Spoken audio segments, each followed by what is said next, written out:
Eventually, the heat and pressure cause the atoms to merge together instead of bouncing away from each other. That's called fusion. And once fusion starts, the star begins to shine. The birth of this star took 50 million years. This one is about the size of our sun, so it will shine for about 10 billion years. It will spend all that time fusing the gas in its core. Let's go forward, Zygo.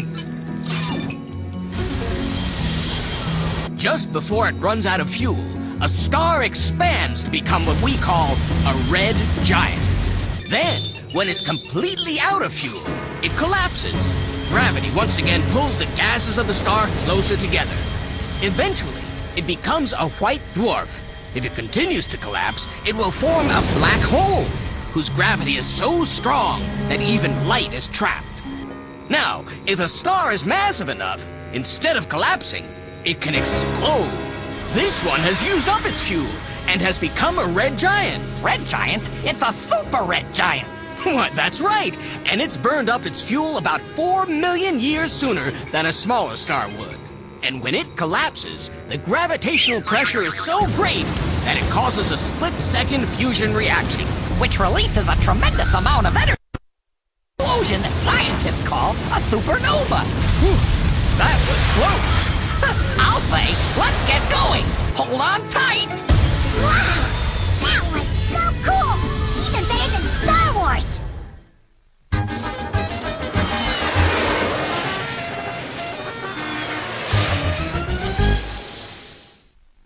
How does it do this? How does it do that? Max is the one with the electronic knack.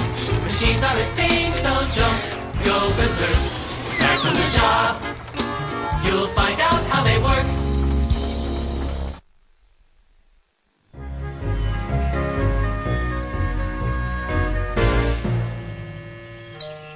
Hey, Dad, I need another bag of plaster. Oh, times like this, I wish I had an elevator. If we had an elevator, I'd spend all day riding up and down. How does an elevator work? All elevators use pulleys. A pulley makes it easier to lift things. All you need is a rope and a counterweight. You see, Victor? It's easy. Oh! Well, that's enough general principle. Let's go see a real elevator. Okay! Basalt, would you mind terribly taking us into town? When were elevators invented? Well, the pulley has been around since ancient times. But the first elevator for public use was installed in 1857 in a New York store. Ah! So, how does it work? The elevator runs along a shaft, which is a deep well fitted with rails. The elevator car, which carries the passengers, moves along these rails, and it's hauled up by a cable running through a pulley. But the pulley can't work the whole elevator. Right you are. There's a lot more. Come on. Take a look. What the? At the end of the elevator cable is a counterbalance, which is made of heavy metal plates. When the car goes up, the counterbalance goes down. Well, the pulley is worked by an electric motor, and that's what makes the car go up and down. Oh, so if there's a motor, why do you need a counterbalance? That's easy. The counterbalance is here because I felt sorry for it and didn't want it to feel left out. I'm the guy that does all the work. Now, I know you work hard, but this is an educational show. All right, I'll explain. The counterbalance is heavier than the car. It weighs as much as the car plus the maximum weight of the passengers. That means when the car goes back down, I only have to lift the difference between the weight of the counterbalance and the weight of the car. Otherwise, I could only lift an empty car. And what good would that do? Oh, there you are. There are other motors that work the doors, and Hey, what happened? I think basalt is too heavy for the car. The engine can't pull the car up. Yeah. What if the cable breaks? You want to take this one? Go ahead. You're doing fine. First of all, there's no chance of that happening. But even if it did, the elevator is equipped with powerful brakes to keep the car from falling. There you are, Victor. Now you know all about elevators. Excuse me. There's one little thing about elevators you forgot to mention. What? An elevator isn't a toy!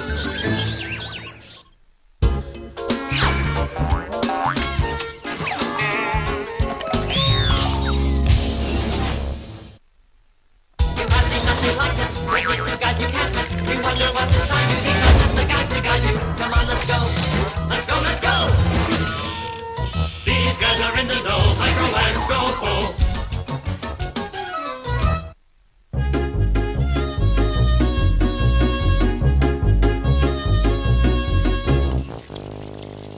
How those potatoes doing?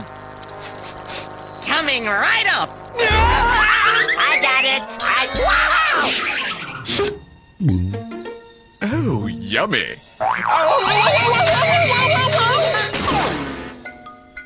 Why did you drop the potato, Uncle Scopo? It was burning my hand. No, it wasn't. Thanks to your sense of touch, you dropped it before you felt any pain. How does a sense of touch work? We'll go find out. Where are we? Well, according to the gizmo, we're under your mom's skin. What you're seeing are the tactile corpuscles. These guys are the reason we can feel the things we touch. Pressure! That doesn't mean you have to share it with us. Hey guys, lighten up already. I can also feel cold. I'll show you.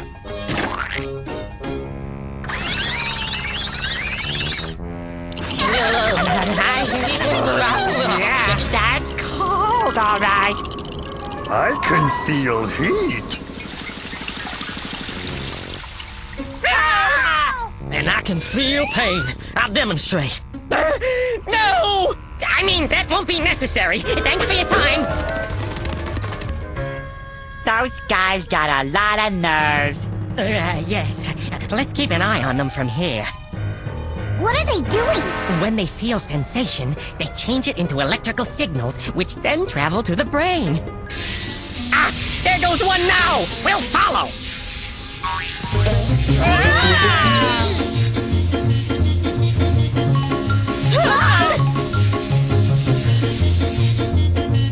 What's this? The spinal cord. A thick bundle of nerves that run through your spinal column.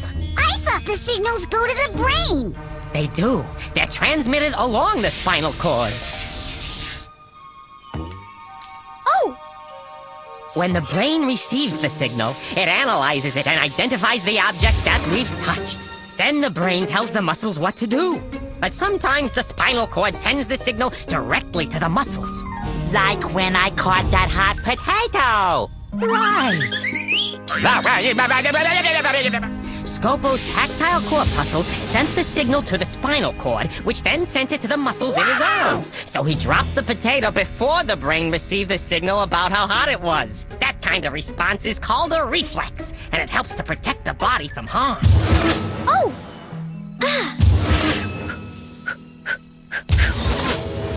Micro, I know you're a great cook, but just how are we supposed to eat these potatoes? With style.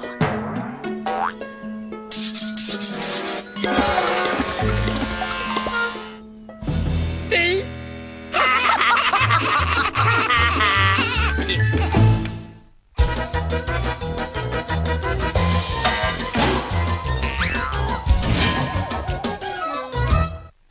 Well, Victor, what'd you learn today? Oh, tons of neat stuff. I learned that only female mosquitoes bite us. They need our blood for energy so they can lay their eggs. That's kind of disgusting. Yeah, well, no one knows more about disgusting than you. I learned that sand starts out as rock. Get out of here. Rocks are all hard and everything. And over time, it's worn away by water and wind. I learned that stars are born when hydrogen gas is pulled together by gravity to start a fusion reaction. And I learned that an elevator works by using a pulley, a motor, and a counterweight to move the car up and down. The counterbalance is here because I felt sorry for it. Thanks for your time. Sounds like a pretty big day. It was, but I still have plenty of questions left for next time.